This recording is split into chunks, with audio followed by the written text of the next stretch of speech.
I spent 30 hours building a table for a client that refused to pay me. After designing the table and giving her a quote, she immediately agreed. So you could imagine how betrayed I felt when she refused to pay me in the end. Before any of this happened, I started off by ripping two panels of walnut plywood at 18 inches wide. I then stacked the top and bottom boards before cross-cutting them at 36 inches long. Because the walnut is veneered onto the plywood, I used tape to prevent it from tearing out. So the client had asked for a rectangle with rounded edges, but I convinced her on a pill-shaped profile for a more modern look.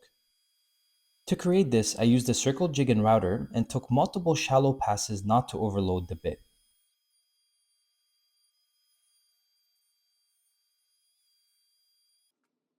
Once the top was cut, I traced the profile onto the bottom panel and cut off the bulk of the material with my jigsaw.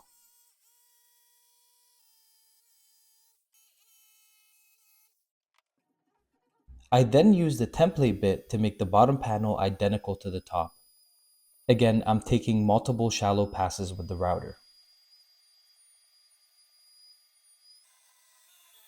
So at this point, I was sending the client progress updates and she seemed pretty happy with the work. But my first mistake was not asking for a deposit.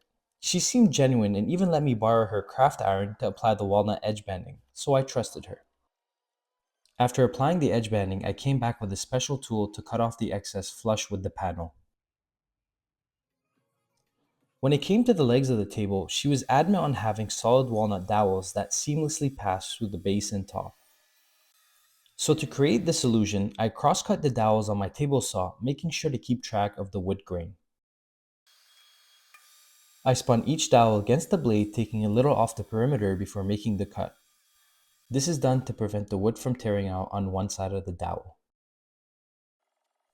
After marking out the center of each dowel, I drilled holes for smaller dowels to align the legs and strengthen the joint. When it came to the finish, the client wanted a natural look, so I went with Danish oil to enrich the walnut without altering the natural color of the wood. Here, I dry fit the table to ensure proper alignment before permanently gluing everything together. When I showed the client the final results, she couldn't have been happier with the table. But then she tried talking to me into giving her the table for free. She argued that she doesn't have to pay because we live together and the table is going to end up in my house too. I guess that's the price to pay for being married to your client.